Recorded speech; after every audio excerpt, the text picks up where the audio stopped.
Okay जी, आज का हमारा टॉपिक है डेटाबेस मॉडल्स बेसिकली। तो अक्सर औकात पेपर में आ जाता है what are the types of database, तो भी यही है, and what are the database models, तो भी यही बात है। ठीक है, डेटाबेस की डेफिनेशन कल हमने डिस्कस कर ली हुई है। डेटाबेस किसे कहते हैं जी? Shared collection of organized data is called database. ठीक है, डेटाबेस की क्या इंपॉर्टेंस होती है कल हम पूरी डिटेल से बात कर चुके हैं। अब हमारे पास बात है आज की जो वो ये है कि डेटाबेस के मॉडल्स कौन कौन से होते हैं, उनकी कौन सी टाइपें होती हैं। अब हमारे पास मॉडल का कंसेप्ट जो है, इसका मतलब क्या है?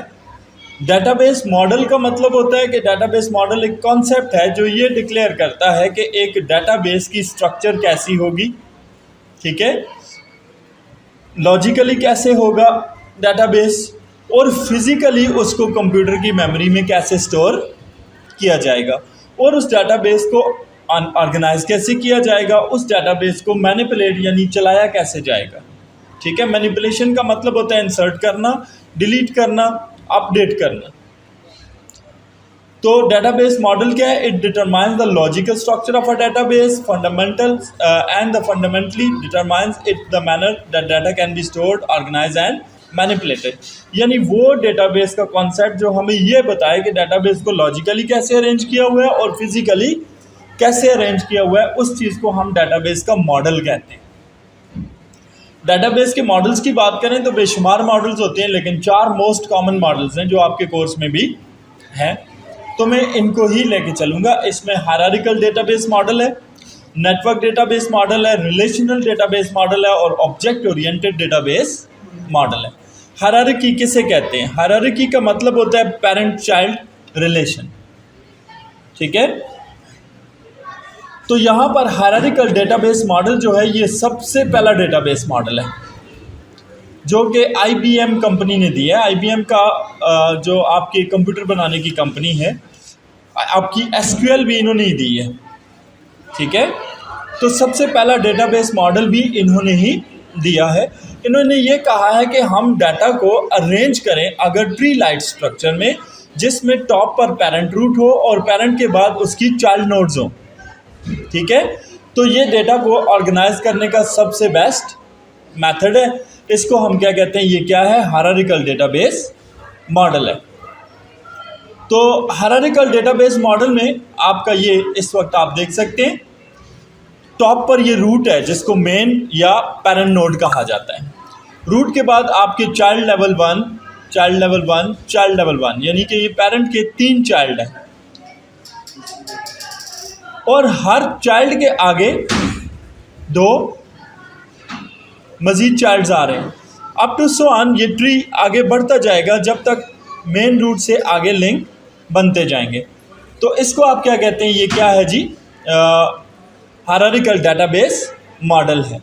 जैसे हम कहते हैं जी यूनिवर्सिटी हमारे पास पेरेंट रूट है, यूनिवर्सिटी में आगे हमारे पास जी 3 मेन शोबे हैं जी, इंजीनियरिंग, बिजनेस और साइंस।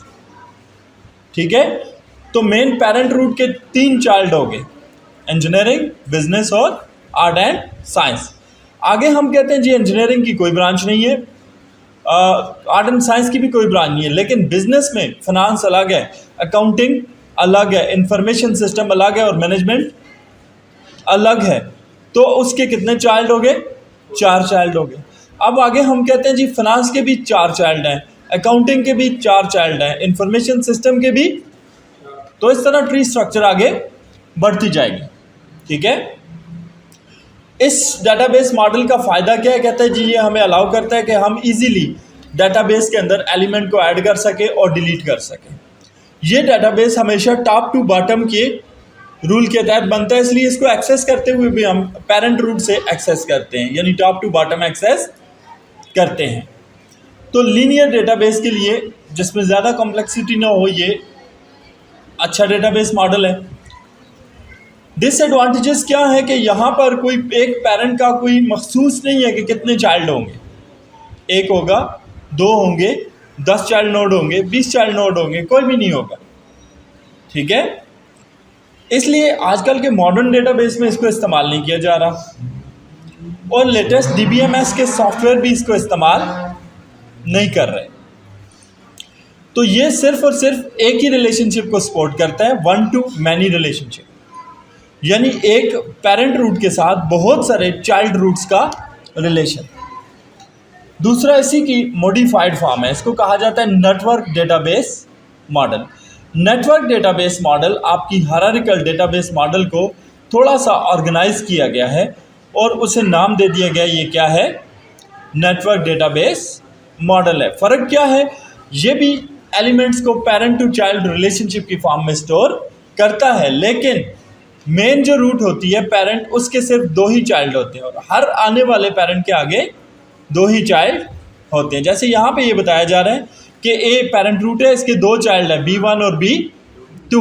B1 पेरेंट रूट है, इसके 2 चाइल्ड है, C1 और C2। B2 पेरेंट रूट है, इसके भी 2 चाइल्ड है, C2 और C3। ठीक है, इस डेटाबेस मॉडल का ये है कि ये इजी टू डिज़ाइन और इजी टू अंडरस्टैंड है। इसमें रिडंडेंसी नहीं है, यानी डेटा कॉम्प्लेक्स नहीं है। हर पेरेंट सिर्फ 2 ही चाइल्ड रख सकता है। इसमें रिलेशनशिप की टाइप्स 1 to 1 भी हो सकती है, 1 to many भी हो सकती हैं और many to many भी हो सकती हैं। आगे चल के मैं ये डिस्कस करूँगा, ये 1 to 1, 1 to many और many to many क्या चीज़ है। उसके बाद जी हमारे पास डिसएडवांटेज क्या है कि जितना भी डेटाबेस है ये पॉइंटर की बेस पे है, पेरेंट टू चाइल्ड रिलेशनशिप की बेस पे है। अगर पेरेंट रूट आप खिलाफ लगा देते हैं, पूरे का पूरा डेटाबेस डिस्टर्ब हो जाएगा। ठीक है, इंसर्शन, डिलीशन, किसी भी किस्म का ऑपरेशन है उसके लिए पेरेंट रूट की ज़रूरत पड़ती है और इसके अंदर चेंजेस करना मुश्किल है। आगे आ जाता है relational database model. Relational database model किसने दिया? ये एक साइंटिस्ट था जी, EF कोड। इसको RDBMS का बानी कहा जाता है, रिलेशनल डेटाबेस मॉडल का। ठीक है, इसने ये कहा जी कि हम अपने डेटाबेस को in the form of parent child relationship की बजाय एंटिटी, एट्रीब्यूट, रिलेशनशिप, इसकी फॉर्म में स्टोर करें तो बेस्ट डेटाबेस मॉडल बनेगा। ठीक है, अब यहाँ पर एंटिटी किसे कहते हैं आप पहले भी पढ़ चुके हैं। Any person, place, object, concept, idea about which we collect the data is called entity. ठीक है, एट्रीब्यूट किसे कहते हैं? Property of an entity is called attribute. मिसाल के तौर पर स्टूडेंट एंटिटी है तो उसके एट्रीब्यूट है role number, name, father name, address, city, phone number, these are attributes. ठीक है, अब उन एट्रीब्यूट में रोल नंबर एक हैवी पावरफुल एट्रीब्यूट है। मिसाल के तौर पर हमारे पास एक स्टूडेंट्स का टेबल है जिसमें 10,000 स्टूडेंट्स के रिकॉर्ड स्टोर हैं। हम रिकॉर्ड को किसकी बेस पे सर्च करेंगे? रोल नंबर की बेस पे। तो एक ऐसा एट्रीब्यूट जो डेटाबेस में यूनिकली रिकॉर्ड को आइडेंटिफाई कर दे, उसको की एट्रीब्यूट या प्राइमरी की एट्रीब्यूट कहते हैं। ठीक है, अब की एट्रीब्यूट किस लिए होते हैं? कि ये हम डेटाबेस में रिलेशनशिप्स बना सकें, टेबल्स को आपस में लिंक कर सकें। तो EF कोड ने पहली दफ़ा कंसेप्ट दिया कि आपका 1 to 1 relation, 1 to many relation और many to many relation practically कैसे टेबल में बनाया जा सकता है। ठीक है, तो आजकल के बहुत सारे मॉडर्न डेटाबेसेस जिसमें आप MS एक्सेस पढ़ चुके हैं, SQL डेटाबेस है, ये जो अभी आपका सब्जेक्ट है MySQL, ये सारे के सारे इसी मॉडल के ऊपर बेस करते हैं, रिलेशनल डेटाबेस मॉडल के ऊपर। डिटेल से हम इसको डिस्कस करेंगे, कीज़ के बारे में भी, रिलेशनशिप्स के बारे में भी, एट्रीब्यूट्स के बारे में भी। इस मॉडल के एडवांटेजेस क्या हैं? सबसे ज़्यादा पॉपुलर मॉडल। ठीक है, रिलेशनशिप डेटाबेस मॉडल में चेंजेस करना बड़ा ही आसान है। ये टेबल्स के दरमियान डाटा शेयरिंग करना अलाउ करता है क्योंकि इसमें रिलेशनशिप का कंसेप्ट है। ये इजी टू अंडरस्टैंड है, इसके अंदर किसी किस्म की रिडंडेंसी नहीं है, कोई डेटा डुप्लीकेशन का कंसेप्ट नहीं है, हाईली सिक्योर है। डिसएडवांटेजेस में क्या है जी कि मैपिंग करना पड़ती है, रिलेशनशिप बनाना पड़ता है जो कि एक डिफ़िकल्ट प्रोसेस होता है, आम बंदा नहीं कर सकता, डाटाबेस का प्रोफेशनली कर सकता है।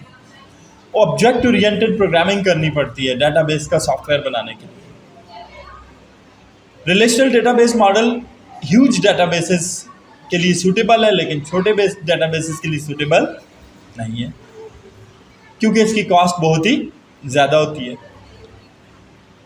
उसके बाद हमारे पास आ जाता है जी कि इंटरनल इंफॉर्मेशन डाटा से मुतालिक ये हाइड कर देता है। मिसाल के तौर पे मैं कहता हूँ मैंने जिस स्टूडेंट्स का टेबल बनाया उसमें मैंने एक फील्ड रखा रोल नंबर। रोल नंबर के बारे में मैंने डेटाबेस को ये इंस्ट्रक्शन दी कि रोल नंबर होना चाहिए। रोल नंबर की रेंज 3 फिगर होनी चाहिए, 100 से 999 तक। रोल नंबर में न्यूमेरिक वैल्यू आनी चाहिए, टेक्स्ट नहीं आना चाहिए। रोल नंबर में नेगेटिव नहीं आना चाहिए। अब ये क्या है, इंटीग्रिटी रूल्स हैं जो मैं डेटाबेस में डिफाइन तो करूंगा, लेकिन जब मेरा सॉफ्टवेयर बन के आएगा तो यूज़र को सिर्फ रोल नंबर ही लिखा हुआ नज़र आएगा, मेरे रूल्स नज़र नहीं आ सकते। ठीक है, ये बात है इंटरनल इंफॉर्मेशन को हाइड करना। ठीक है, अब हमारे पास आगे आ जाता है object oriented database, SQL server, आपने नाम सुना होगा। लेटेस्ट जो डेटाबेस के कॉन्सेप्ट्स हैं हमारे वो ऑब्जेक्ट बेस्ड हैं। ठीक है, अब यहाँ पर किस चीज़ का को ये ले रहा है डेटाबेस की प्रोग्रामिंग के लिए, ये ले रहा है object, class, inheritance, polymorphism, encapsulation. Object oriented programming के कॉन्सेप्ट को यूज़ करते हुए डेटाबेस बनाने को आप कहते हैं ये ऑब्जेक्शनल डेटाबेस मॉडल है या ऑब्जेक्ट ओरिएंटेड डेटाबेस मॉडल है। ऑब्जेक्ट ओरिएंटेड डेटाबेस मॉडल में आपके लेटेस्ट डेटाबेसेस आते हैं, जैसे आपका SQL सर्वर आ जाता है, जैसे आपको ये मरिया डेटाबेस है ये आ जाता है, और इसी तरह लेटेस्ट जितने भी हमारी डेटाबेस टेक्नोलॉजीज़ हैं वो ऑब्जेक्ट ओरिएंटेड के कॉन्सेप्ट के तहत बनाई गई हैं। तो ये 4 बेसिक मॉडल्स हैं छोटे छोटे डेटाबेस के। ऑब्जेक्ट ओरिएंटेड डेटाबेस मॉडल के एडवांटेजेस, लेटेस्ट मॉडल है, ठीक है, फास्ट डेटा प्रोसेसिंग है, इम्प्रूव है और फ्लेक्सिबल है। डिसएडवांटेजेस में क्या है कि ये वो DBMS और RDBMS के कंसेप्ट को नहीं मानता। ठीक है, इसकी प्रोग्रामिंग जो है ये पुरानी SQL के ज़रिए नहीं की जा सकती, मॉडर्न प्रोग्रामिंग के ज़रिए ही हो सकती है। और इसके अंदर ये DBMS के मुकाबले में थोड़ा सा कम्प्लेक्स होता है। तो यहाँ पे आज की बात को ख़त्म करते हैं, बाकी इंशाअल्लाह कल मुलाकात।